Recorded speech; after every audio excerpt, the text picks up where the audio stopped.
Come with me to a Torah class and art workshop. Hi, I'm Sammy. I'm that nerdy YouTuber, and I'm going to be taking you along for an art workshop.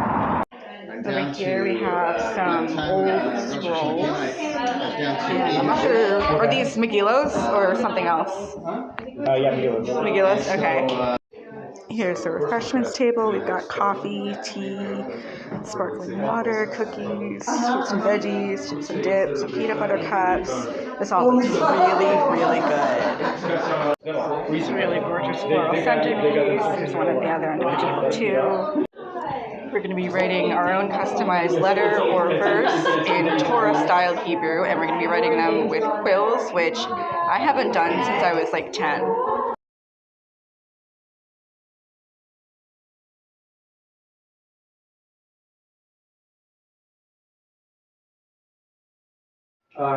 But it's animal skin parchment, and it has these holy Hebrew letters. These are verses from the Bible, from the Torah, and there are 2 paragraphs here, and they speak about the mitzvah, the commandment to have a mezuzah on your door. They speak about other things as well. They speak about the commandment to wear tefillin on your arm as well, and also the commandment to learn Torah and other things as well. But you can see a very familiar line. Let's get a bigger example, maybe that's a little more clear, and hopefully you'll be able to see that better.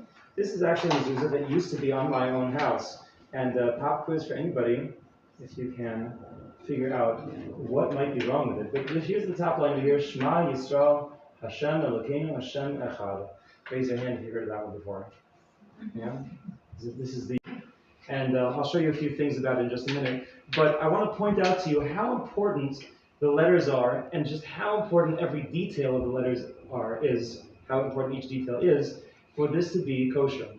And why it's very important for us to have a mezuzah on our door and to have them checked. Also, you're supposed to have them checked twice every 7 years. So if you look over here, you'll notice that everything looks pretty good, except there's one place, if anybody can find it, you're welcome to raise your hands. There's one place where something is wrong. One of the letters is formed incorrectly. And because of that, the entire mezuzah is not kosher, and I had to have it replaced. And believe me, it was not a cheap mezuzah either. Anybody, I'll give you 10 seconds. Written in the order that spells out the mezuzah, and if something is wrong, then you have to erase back until that point and then rewrite it again. That would take forever, and it really wouldn't be worth it. You could mangle the whole sheet trying to erase the letters, as we'll see. Here's the common problem that happens with mezuzahs. I'm going to zoom this out just a little bit. This is a mezuzah that was overheated, and it was, I'm not sure if it came from dry weather. I'm not sure where this came from exactly, but you can see over here that it's cracking on the bottom and tearing, and it looks okay on the front, although some letters are cracking and fading and a little smudged. But look on the back. Oh. Yikes, right? Things are broken and opened, and I have no idea what its significance is to my family. But it was very interesting to me. This is a box of tefillin, and this would go on the head. If you've seen Jewish men, they wear during prayers, they wear the tefillin.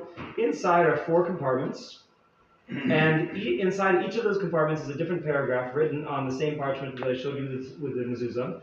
And it's rolled up nicely and closed and sealed inside. Those 4 paragraphs,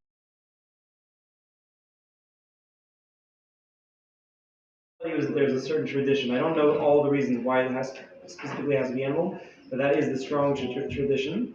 And it also happens to be practical. It's very sturdy. Just try to tear this very thin piece of parchment.